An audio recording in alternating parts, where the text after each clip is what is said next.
Hello. Varun, we can hear you. Varun, you there? Let me take it up. Never mind. Thanks so much, Varun, for hosting us, Antique, for hosting us. Hello and welcome everyone to the Hero Moto Corp investor call. It's a lovely season, the festive, and those of us who also follow cricket, is just the right time to be. To talk about the quarter and the festive, we have with us in the management today Niranjan Gupta, Chief Executive Officer, Ranjeev Jeet Singh, Chief Business Officer, India Business, and Swadesh, Chief Business Officer, ENBU. As usual, we'll begin with opening comments from Niranjan. Niranjan, over to you. Thanks, Umar. Welcome everyone to Hero Moto Corp's Quarter 2 earning conference call.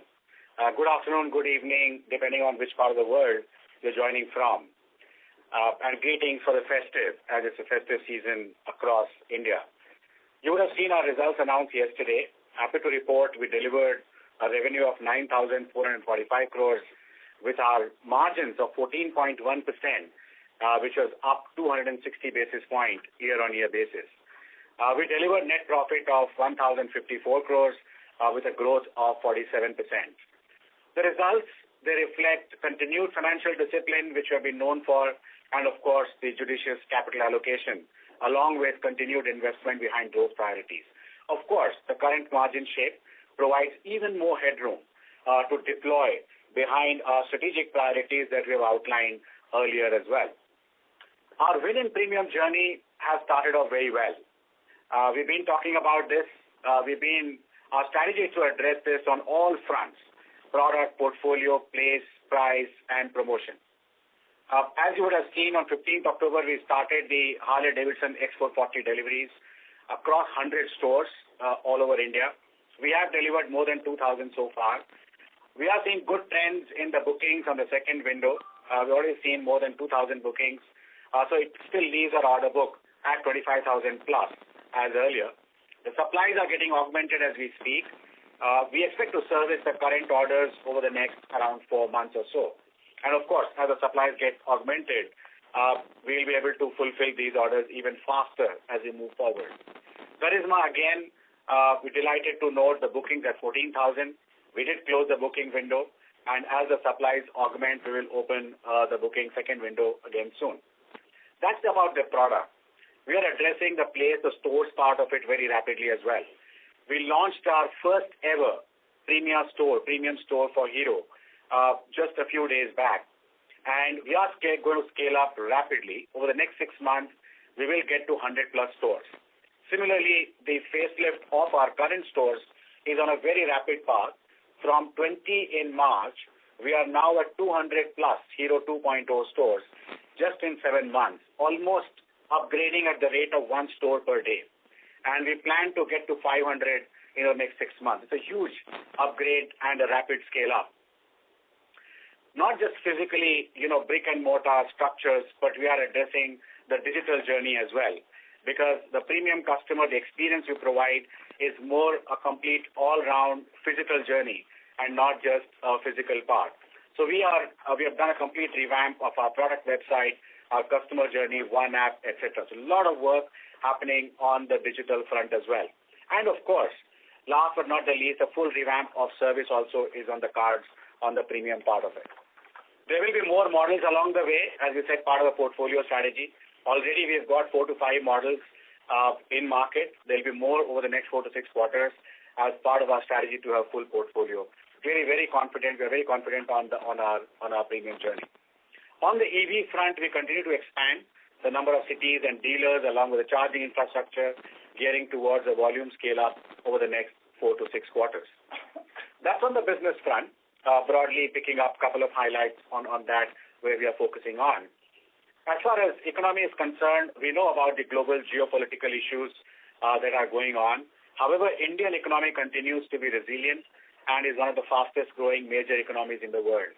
All the indicators are in the positive direction, and in fact, very strong consumer confidence index. And of course, while the monsoon has been patchy in parts, but if you see the Rabi crops have been pretty good as compared to last year.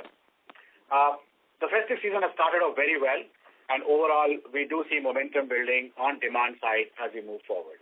On that festive cheer note, let's open the floor for Q&A. Over to you, Mark. Thank you very much. We will now begin the question and answer session.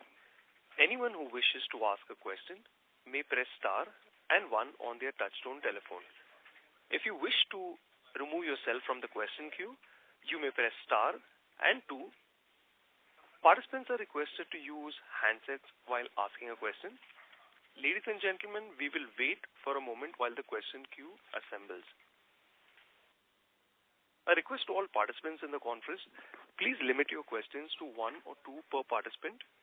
Should you have a follow-up question, we would request you to rejoin the queue.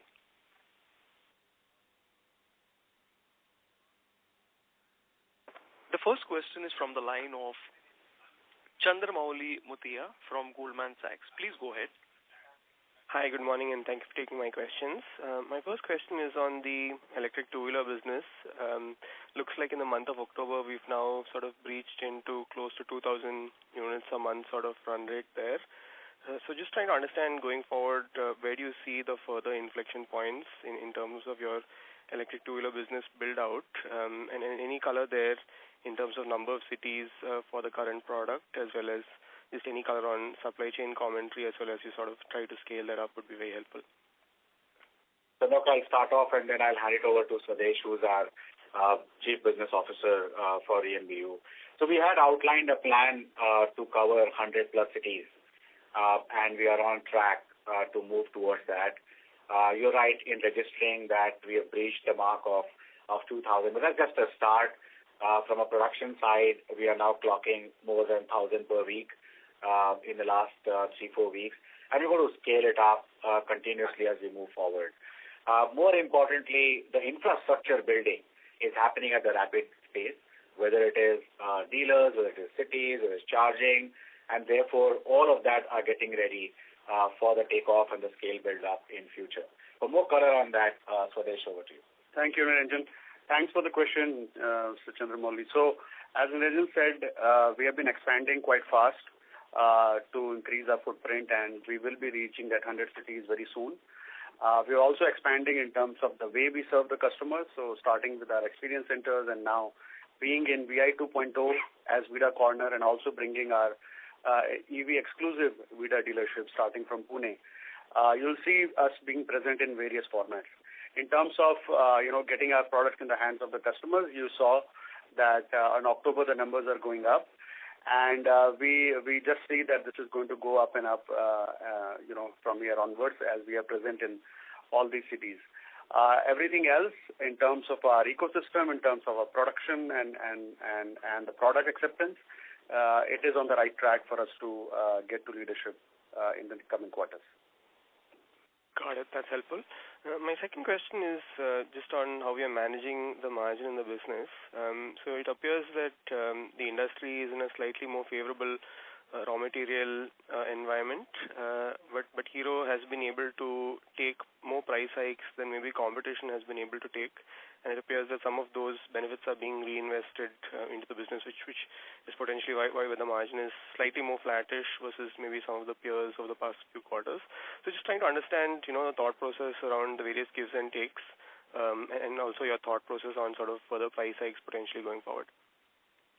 Yeah. So as far as our margins are concerned, while we say the industry has been on a favorable note, actually it's if you take it back to 3 years or 4 years back, the industry has been hit by the commodity cost rise, and sensibly enough, in order to ensure that the customers are not getting adversely impacted hugely, what happened was the industry actually absorbed part of that in the margins, and we've been talking about that.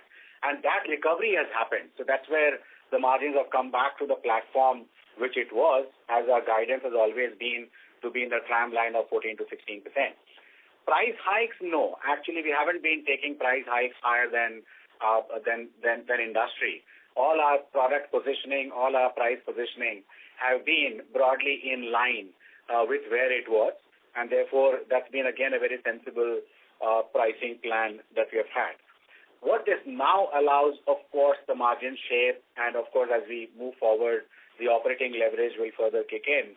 But this will allow this to be deployed even more towards the big launches that we have been doing and are going to scale up, whether it is a premium or the EV business or digital, any other growth priorities that we have. We're going to double down on those and deploy money behind those. So this is how we're going to leverage this to actually fuel our growth. Got it. That's very helpful. Thank you very much and all the best. Thanks, Chan. Thank you. The next question is from the line of Jinesh Gandhi from MOFSL. Please go ahead, sir. Hi, sir. Congrats on good numbers.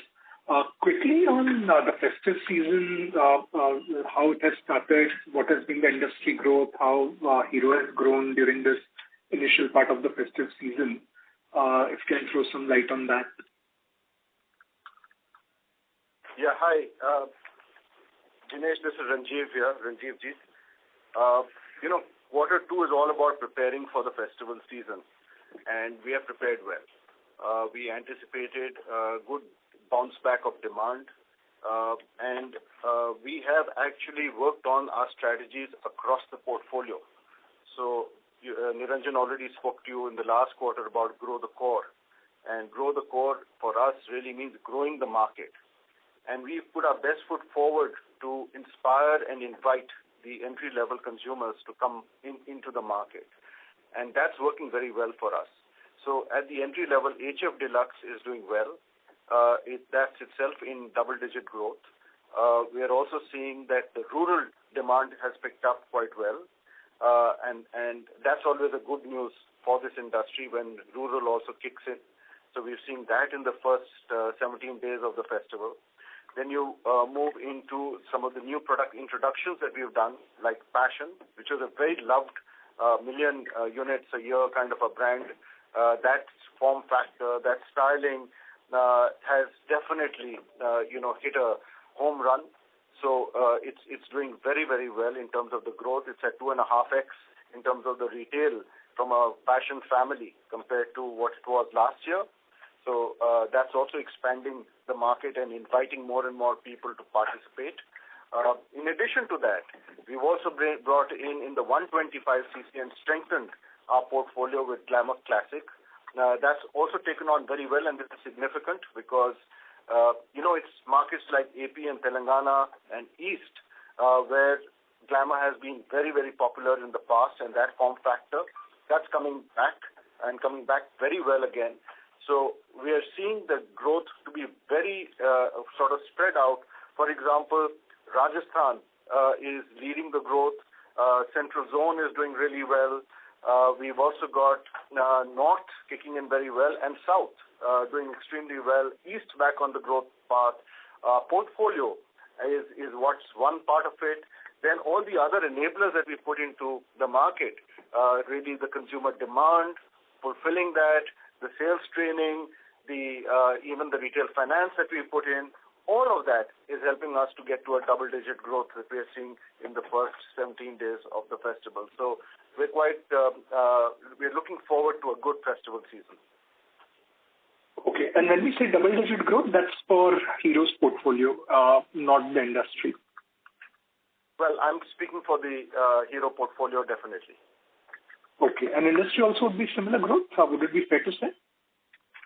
I believe the industry is also doing quite well, although I would say that there's a lot more that we are doing in expanding the market, and therefore I think we are on a strong wicket here. I think, Ranjiv, just overall, so far we have grown by 15%. On the retail. That's true. Okay. All right. Just in case you don't take double digit as 99% growth. All right. Sure. And in that context, even the 100cc portfolio, which was the worst impacted for last 3-4 years, that is also showing signs of recovery. That's quite encouraging. Great.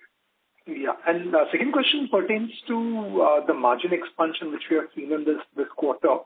Would it be fair to say there was some residual benefit of commodity price correction which got reflected in 2Q, and from here on there should be stability on the commodity price side?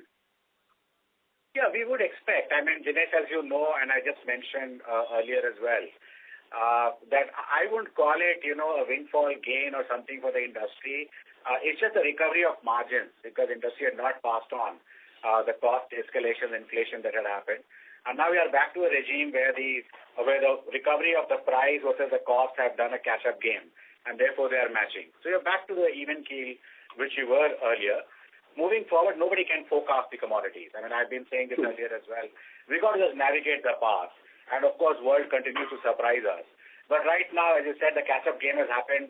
We're in a good space from a P&L shape point of view to deploy behind our growth priorities. Got it. And one last question on EV. So what kind of order book do we have for EV, given that we are already producing 1,000 units a month? Do we have order book number for that? See, EV, we are more focusing on, as I said, I would not give a volume guidance right now. But the point is that we are steadily on the path to create the right infrastructure. Whether the number of cities, if you remember, we're in 3 cities by March, and we are aiming to complete 100 cities by end of this calendar year. We are well on our track. The number of dealers that we are opening will be 100 plus. Soon, all of them will have stocks as well. And the production is getting ramped up. Charging infrastructure is getting built. So I think on all fronts, there's a lot of work happening in actually making sure that the build-up happens. And of course, numbers will follow. Got it. Great. All the best. I'll come back in queue. Thank you, Jimmy. Thank you very much. Before we take the next question, ladies and gentlemen, in order to ensure that the management is able to address questions from all participants in the conference, please limit your questions to 1 or 2 per participant. Should you have a follow-up question, we would request you to rejoin the queue. The next question is from the line of Kapil Singh from Nomura. Please go ahead, sir. Morning, sir, and festive greetings to you and the team. I just wanted your thoughts on the evolution of industry in the 100cc and 125cc segment. So are you thinking structurally the growth for 125cc will continue to remain higher, and how are you planning for your product cycle? Or do you think 100cc segment, which has shrunk quite a bit, could make a strong comeback? And we can talk about next 2 to 3 year kind of outlook here. Hi, Kapil. Again, I go back to, what we have said. I think it was 3-4 years back, Umang, when we were talking about this, that India is always a story of many Indias. So therefore, it's not like one segment is eating into another segment. There's a class of customers which want affordable product at a certain price. That's the entry segment. There's a class of product which want more upgraded product. And then there are customers who are more aspirational and wanting premium products in terms of this. So it's not one segment eating into another. It's just that the different customer segments have taken a different period of time post-COVID to come back to growth. And if you look at this across the categories, the premium segment has come back to growth much faster, which has been followed now by the middle segment. And of course, the affordable, which is the bottom of pyramid, will follow soon, given a lot of capex, infrastructure, program, the development, all that is happening. So therefore, the income level, employment level, as they rise, that class of customers will also start participating more and more. So it's not about one segment at the cost of the other. It's just a recovery in different segments have been happening at different periods of time. It's heartening to see that middle and the upper segment already recovered, and it's the entry segment which will recover soon. Over to you, Ranjivji, for any more colors on this. Sure. The 100cc segment, the entry segment, when you look at it, it's really about inviting first-time buyers. And the two-wheeler penetration in the country still has huge headroom for growth. It's under 50%. And personal mobility continues to be a very basic need, a big requirement. And that's something that as leaders and, as a brand like Hero, we take it upon ourselves to see how do we help the consumer with the kind of value propositions that we put into the market, with the kind of value that they find in our products, and be able to build that segment. So that's seeing a bounce back, and I believe that consumers will, at times like this, trust brands which have been around, that have a service orientation, that have the facility widespread across the country, all of those things will work towards our favor, and we'll continue to work to strengthen that. As far as the 125cc is concerned, it draws from both sides, from the 100cc as well as from the 150, 160, it's a source of business. And we are seeing that there is a power there that is coming in. And we are very well geared towards, even the launches that we have done, which I talked about, and the future launches that we're going to be doing will further strengthen our position in the 125cc and premium. We have already looked at in terms of, our portfolio and the launches you've already been witness to. So across the board, we are seeing strengthening our portfolio and also taking on the role to expand the market. Sure, sir. Thanks for the detailed answer. Second, I just wanted to check on margins. Now, last quarter we mentioned that there was kind of 70 bips drag and ICE margins were higher at about 14.5%. Just wanted, Kadar, if you could give us an update, where are the ICE margins right now? And what I'm trying to understand is, as we move forward and we ramp up EVs, how would the margin evolution look like? Do you think that can cause some drag on the margins, or you have enough levers in terms of operating leverage and cost reduction for EVs where this drag will not be there? So just some direction over there would be helpful.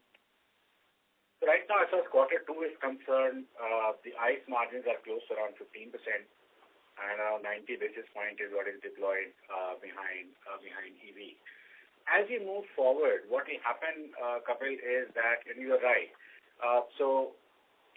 the commodity cost or the BOM cost, now let's not say commodity cost, the BOM cost reduction journey is well on the way as far as EV is concerned.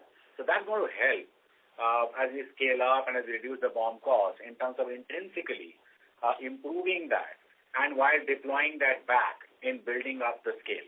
So I would say broadly around 100 basis point is something that one can factor in terms of moving, and quarter 2 was 90 basis point anyway, which was deployed. Sure, sir. And just to clarify, the EVs are, still on the gross profit basis, are we profitable at this point? No, not really. But I think as all of the entire industry is working on the BOM cost reduction, on products which are engineered differently. So we move forward to that. It's a nascent, right now it's a nascent stage. I think the more focus is honestly on building the category, building the right product portfolio across in terms of putting the right cost structure. So the margins will follow, but right now we won't be too worried about the margin structure on the industry business. Thank you so much, sir, and best wishes. Thank you. Thank you. The next question is from the line of Gunjan Prithyani from Bank of America. Please go ahead. Yeah, hi. Thanks, team, for taking my question. My first question is on this Ather investment that we made during the quarter. Anything that you can share with respect to where we are on the stake now, and also incrementally, how should we sort of think about this investment? Any strategic synergies to be drawn with the way now we are starting to scale up our EV business. So some color around Ather investment. Hi, Gunjan. The Ather stake right now, which we have, is 37.5%. And of course, as you already have seen, there are synergies that we are working on. Maybe I'll ask Swadesh to talk about what we have done on the charging front, also on the standardization of the chargers, a couple of points that you can mention. Yeah. Hi, Gunjan. Yeah, we are definitely leveraging the partnership we have with Ather. For example, this two-wheeler fast charger connector, which we jointly have between Ather and VIDA. That has become the standard in the industry, and we expect that more and more OEMs will adopt that. So that will not only help build the category, it also bring customer ease, across the board. We definitely continue to look for other opportunities, whether it's supply chain or other areas, so that we can help together build the EV category in India. Is there a thought process to have a similar front end as well on there are experience centers that Ather has, and your distribution is of course very sizable in their respect. So is that something which is also part of the strategic decision making while you look at leveraging the portfolio? I think, Gunjan, I would say one step at a time. I think, Ather continues to build excellent products.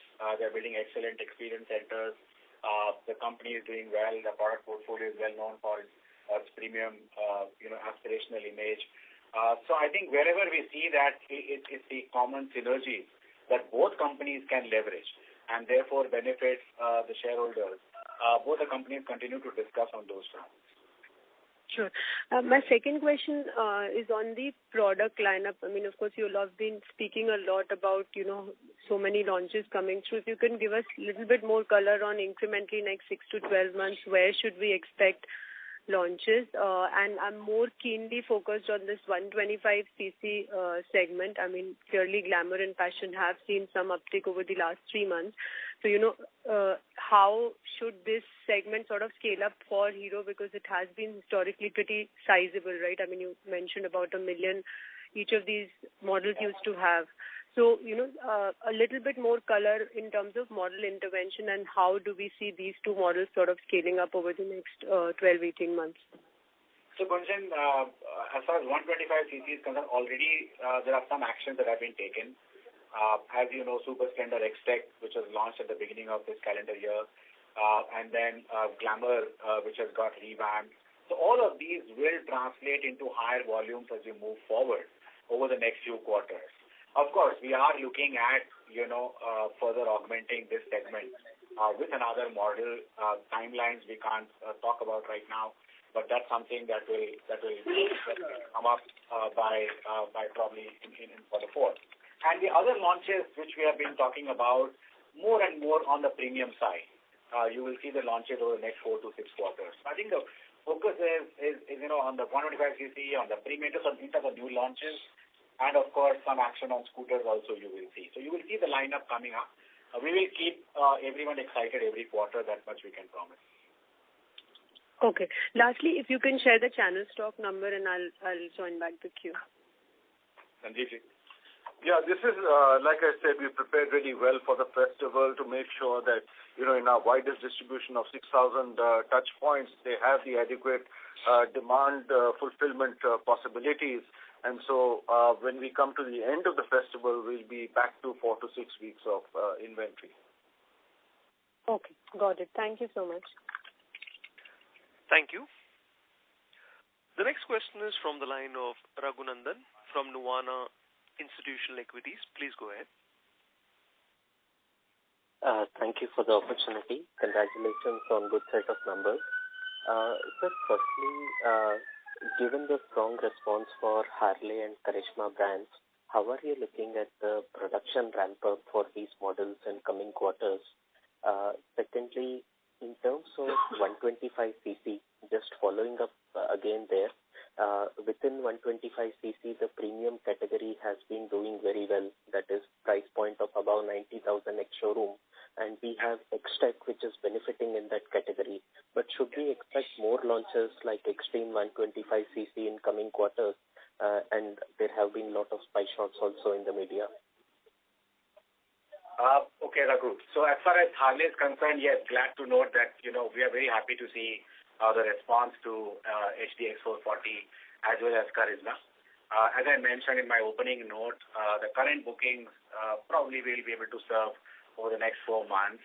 Our supply chain is already, in fact, 4 months back, it said they have started ramping up the capacity. So we'll be ramping up capacity.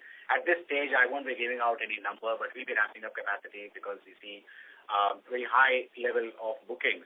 And then we resort to closing the bookings at different points in time. On the 125cc, I'll ask Ranjit to talk about the X-Tech and how these have been doing. And of course, as I said, more excitement in this segment as well.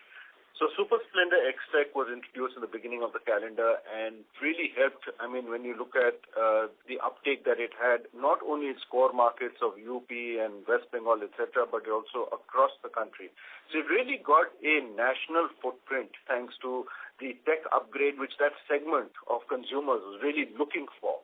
So, the LED headlamps, the USB, all the other functionalities in terms of Connect, all of that has helped.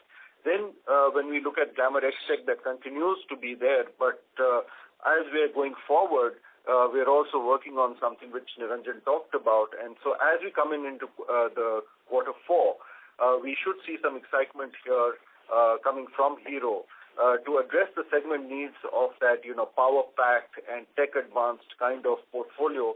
So we're very excited about what we're going to be introducing. Thank you, Ranjiv Ji. Just a clarification, how would be the X-Tech share within Super Splendor and Glamour? So X-Tech is 22%, around 20%, in terms of, overall it's for the X-Tech family is 1/3, around that much. And it goes across Glamour, Splendor, Super Splendor, Passion, Destiny, Pleasure, Zoom. All of them have the X-Techs.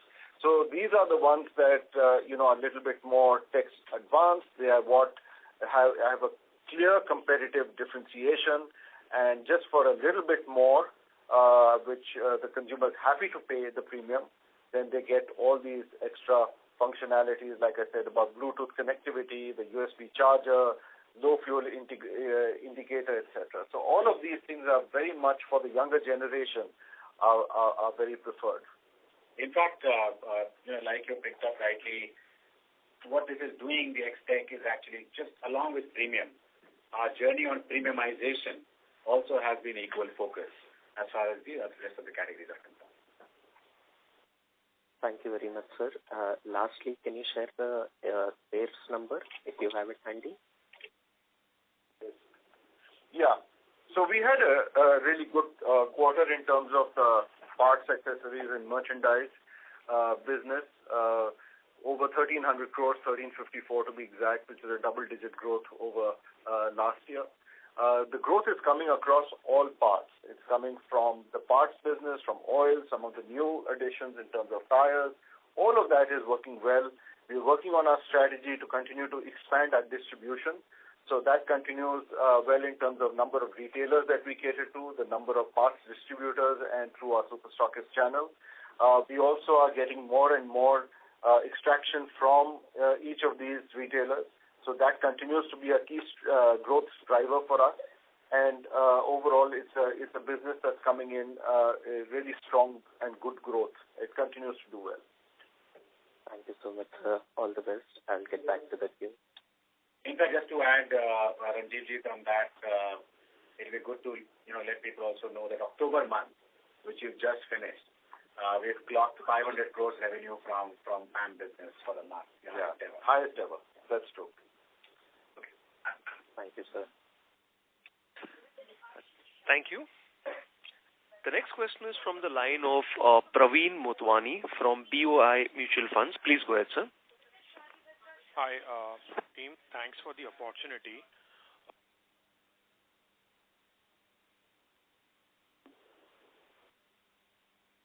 We lost Praveen. Is Praveen still there?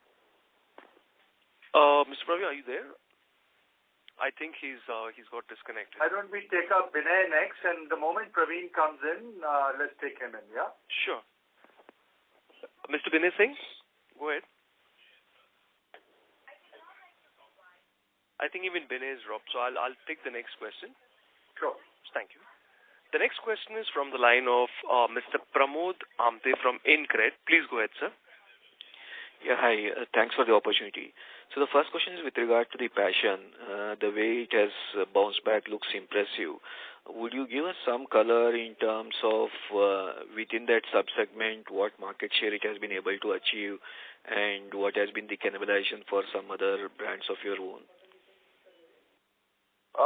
It's an overall growth story that we've got on Passion. I think the market was really looking forward to this form factor, this brand to come in. There was a lot of belief and love for this brand, and so it bounced back extremely well. And the growth is over 2x in terms of that, and that really helps the overall 100cc segment to grow.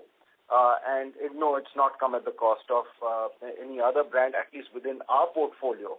And that's because a lot of the extra coverage that we've got in markets where, for example, I was talking about South or East, Passion was at one time a big contributor to the overall volumes and revenues of our dealers. And coming back, it has only augmented and increased the amount of business that it has generated for it. Splendor continues to do extremely well. Always we're delighted with this power brand that we have. And, of course, HF, like I mentioned to you, has also grown in double digits thanks to the very strong rural uptick that we are seeing during this festival season. And I must say this, that our focus is on expanding the market here. And so, in a way, we're really bucking the trend. We're doing very interesting rural activations that are inviting our consumers to participate during this time.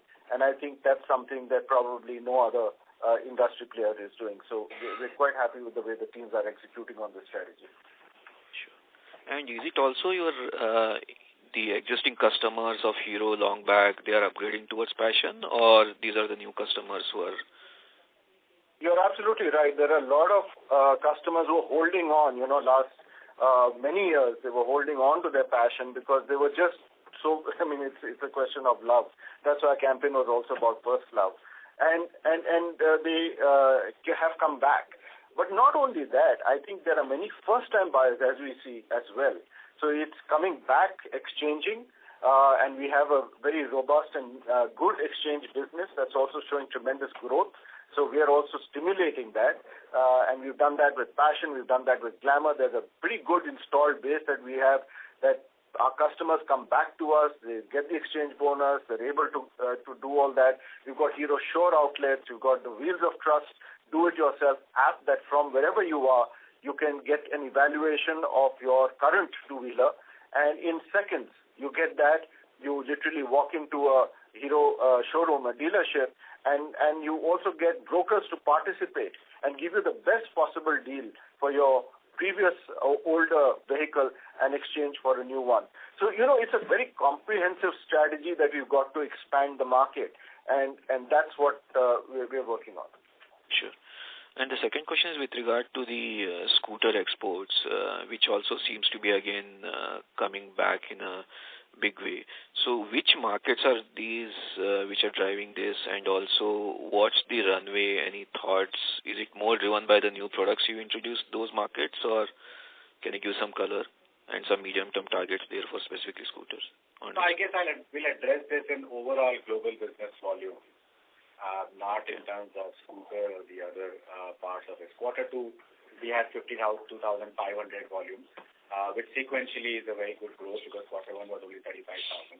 So yes, the markets are coming back in parts, and we are looking at further scaling up of these volume in second half. Sure. Thanks and all the best. Thank you. The next question is from the line of Praveen Motwani from BOI Mutual Funds. Please go ahead. Hi, team. Am I audible now? Yes, you are. Yeah, hi. Thanks for the opportunity. So my first question is, what is our production capacity for Harley-Davidson X440, and how do we see the ramp up over the next couple of quarters? So as I mentioned earlier that our current number of bookings that we have, we aim to serve them over the next 4 months. And the supply capacities are getting augmented for both Harley and Karizma. And we will see that coming up higher capacities in quarter 4 of this year.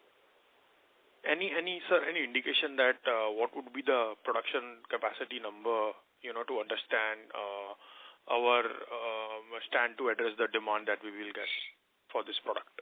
Start with between Harley and Karizma, we are looking at to ramp up in the stage 1 to around 10,000 per month. And probably we could look at augmenting that even further as we move forward. 10,000 per month. Okay. And sir, if you can just also elaborate on the profitability front specific to the Harley-Davidson, that would be really helpful. The profitability in this segment is quite good, and it builds us with the scale. So right now our focus is on ensuring that we win in this premium journey and scale up and get to meaningful market share in every segment of the premium category. Okay.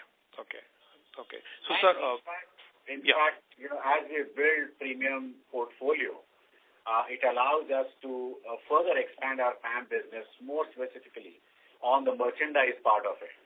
And therefore, that's something that in future we will see as an additional revenue stream coming through.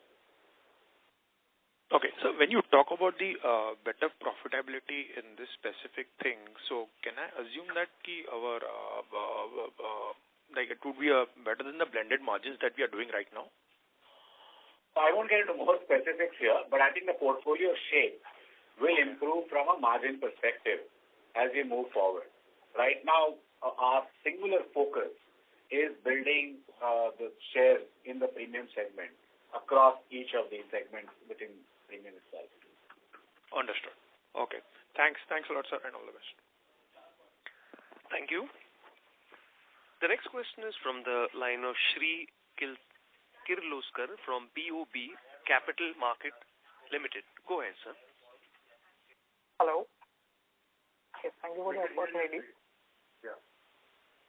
Please go on. We can hear you. Thank you for the opportunity. My first question is, sir, in our balance sheet, the receivables have gone up sharply to around 4,300 CR. So, any color on that, on what is driving the growth? Yeah, we couldn't hear you well. Could you repeat yourself, please? Hello, am I audible now? Yes, you are better. So my first question is on the balance sheet part. Our receivables have gone up sharply. So any color on that, on what is driving the growth there?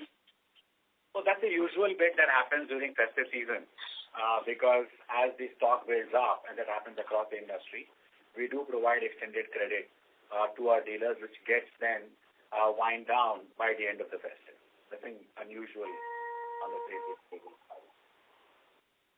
Okay, understood. Sir, my second question is on the volumes. You have been doing pretty well on the volume parts for especially on the motorcycle segment. So is this something we are seeing as part of a pent-up demand which is going on, or the normal streamlined one? Yeah, I think there's a little bit of seasonality here as well.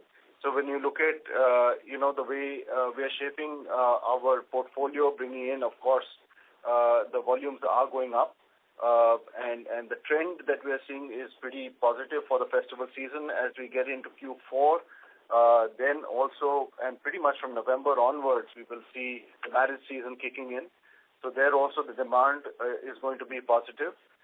So we see that the trend for at least our portfolio is continuing to be robust and strong. Okay, understood, sir. Thank you so much. Thank you. The next question is from the line of Hitesh Goel from CLSA. Please go ahead. Yeah, thanks for taking my question. So my question is on the gross margin. If I look at it on Q-on-Q basis, you've taken a 1.5% price increase, but the gross margin expanded by 80 basis points. There is also precious metals have gone down quite a lot, right? I don't know what is the proportion in your portfolio, if you can specify that, because most of the companies have got some RM benefits as well. So if you can just break it down on the gross margin side for us. Hitesh, we look at overall shape of the margin rather than the by elements. And I would broadly cover, without getting into each component, that the benefits have accrued from, obviously, the catch-up between price and the commodities. There is part of the LEAP savings that we continue to drive. There's also the mixed impact, because as we have seen, the 125cc, the dealers, whose growth have been higher than the entry segment overall as a composition. And therefore, there is a mixed benefit as well. So the combination of all of that has actually helped in terms of getting the margin. And of course, when you look at, some bit of operating leverage as well. So there is a combination of all that which has resulted into the EBITDA margin. I won't get into each component-wise, honestly, which contributes. Yeah. And okay, so just a follow-up on the other expenses, we have seen strong increase. So is it because of the launches, Harley launch or something that, the expenses have been higher? Or this is the recurring kind of rate we should assume? So I think, as I've been saying, other expenses we should always look at, a rolling 4-quarter basis. And that's the best way to look at, because quarter-wise, based on the launches, we will always have an uptick. And of course, the margin shape that we have, which is why I keep going back to the overall margin shape. It allows then us to deploy more and more behind the launches. So whether it's a Harley launch or whether it's Charisma launch, and there will be more launches to follow. So we'll have that trajectory behind those, which is the right investment for growth. Great. Thanks. Thank you. The next question is from the line of Mr. Pramod Kumar from UBS. Please go ahead, sir. Yeah, thanks a lot for the opportunity. Sir, two questions. One is a clarification on the receivables.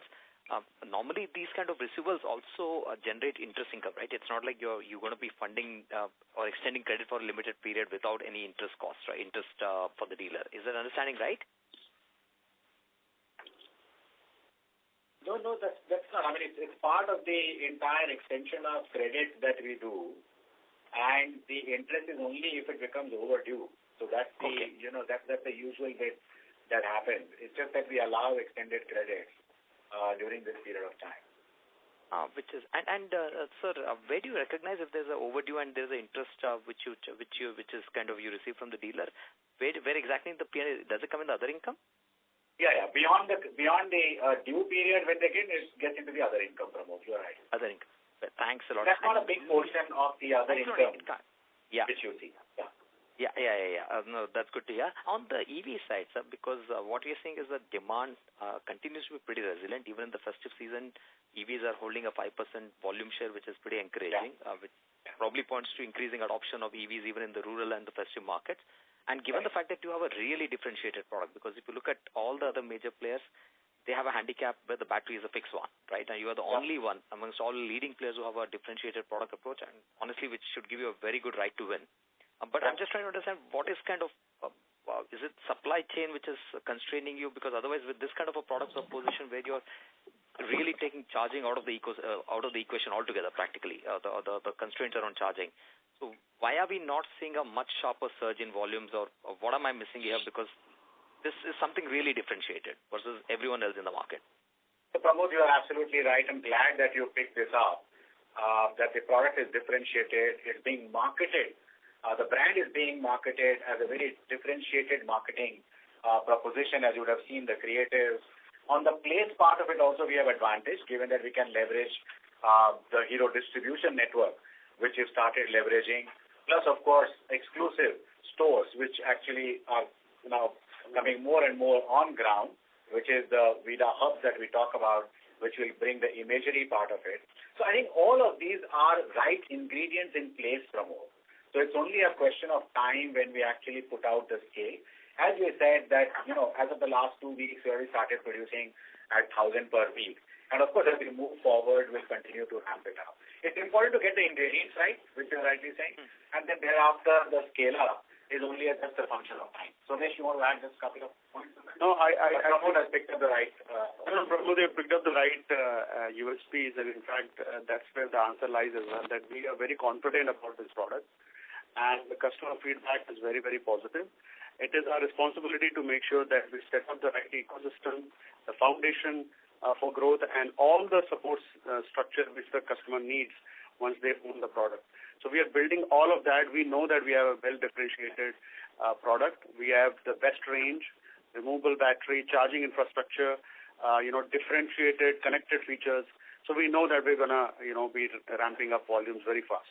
Also, Pramod, I mean, it's very important that at the initial stage, one doesn't get too perturbed about, how much volume you're selling, 1,000, 2,000. It's important to build the right infrastructure in place. Plus, in fiscal year 25, we're going to expand the portfolio in terms of price points. So there'll be mid and then more affordable price point. Affordable but not cheap product. The product will still be a class in itself. So that's where the focus will be. And I think with all this, we will obviously see a scale-up happening. Not worried about that, Pramod. Great, Niranjan. Thanks a lot. Season's greeting and best of luck. Thank you. Well, thanks. Season greetings to you as well and everyone. Thank you. Thank you. The next question is from the line of Mumukush Mandlesha from Anand Rathi. Please go ahead. Thank you for the opportunity, sir, and happy festive season to the management. Sir, can you provide an update on the export volumes expectations ahead as the demand is gradually improving And can you indicate which are the major countries contributing to export volumes, and how are you seeing the currency availability in those markets? So for us, obviously the top few markets, whether it's Bangladesh, whether it is Colombia, and then of course in the prospective markets, we have Nigeria, we have Mexico, we have got Turkey, of course in Nepal, we've had some disturbance on volume. So these are the markets where we will see volumes in terms of moving forward. Our quarter 2 sequentially has been good. Second half, we expect the volumes to also pick up. Having said that, we know that world is also going through geopolitical issues. So we need to watch this space, but we will be building up the global business gradually. So we are more looking at medium to long-term point of view. Got it, sir. And as you mentioned earlier that the entry buyers are coming back to the market, and I think earlier it used to be like a 75% of the Hero demand used to come entry buyers, that has fallen to 60%. So how has that changed, sir? If you can indicate, sir. Yeah, so entries definitely has a good uptake. I'm not sure about the 75-60% that you're referring to, but typically, the urban-rural split has been a little bit more in favor of urban in the last couple of years. Now, during this time, when we look at the source of business for our of the festival season, it's evened out, and that's really a very good trend for us to see that rural is also participating, and I believe that they have confidence in HF Deluxe and the proposition that we have there with the financing schemes, with the activations that we've done in the rural market. So I think it's seeing a good uptick, and it augurs well for the overall festival demand and the results that we are seeing so far. Thank you so much. Thank you. The next question is from the line of Jyoti Singh from Arihant Capital Markets Limited. Please go ahead. Thank you for the opportunity. Sir, my question is on the capex side. So, are we still adhering to the previously guided capex, that is 1,000 crore, or have there been any changes in that regard? Yeah, Jyoti, we are sticking to the same guidance. And as we had mentioned earlier, while we continue to, the point is that the shaping of the capital allocation is moving more towards premium, EV, premiumization, but the overall capital guidance remains the same. Okay, great. And sir, my second question on that voluntary retirement side, we incurred approximately 160 crore last quarter. So can you please provide an update for this quarter? So that is closed. So that was closed and done with, and the numbers were factored in quarter 1. Yeah. Okay, thank you so much. Thank you. The next question is from the line of Kapil Singh from Nomura. Please go ahead. Yes, sir. Just one follow-up on the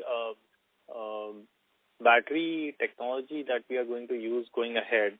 Do you think that this swappable battery is the way forward, given the conviction you have or the feedback you have, or going ahead, we will be investing in fixed battery kind of solutions also? Just if you could just compare and contrast the advantages and disadvantages and where you would invest more energy going ahead. What you mean is removable battery versus fixed battery, right?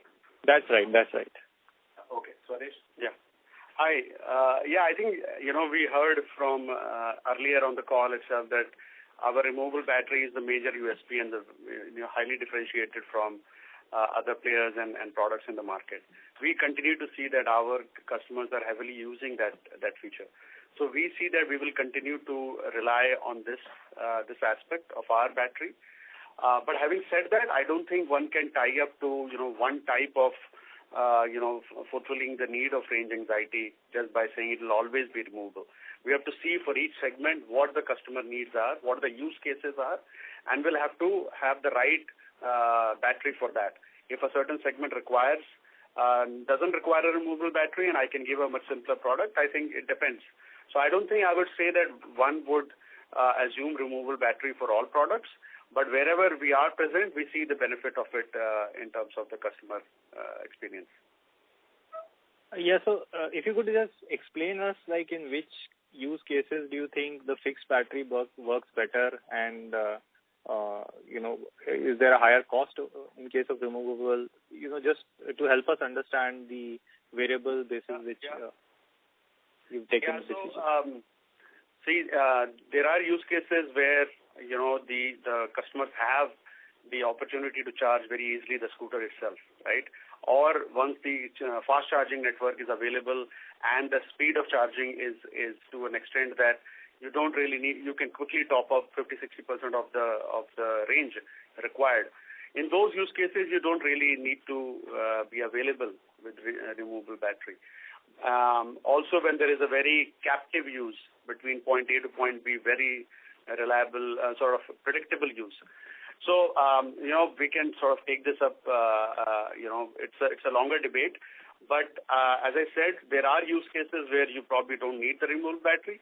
But for the as we continue to bring down the cost of the vehicle and the battery, and continue to provide this 3 ways of charging, which is the scooter, the battery, and the fast charging, we see that it will cover majority of the segments as we go forward. But I don't want to say that this needs to be for 100% of the products.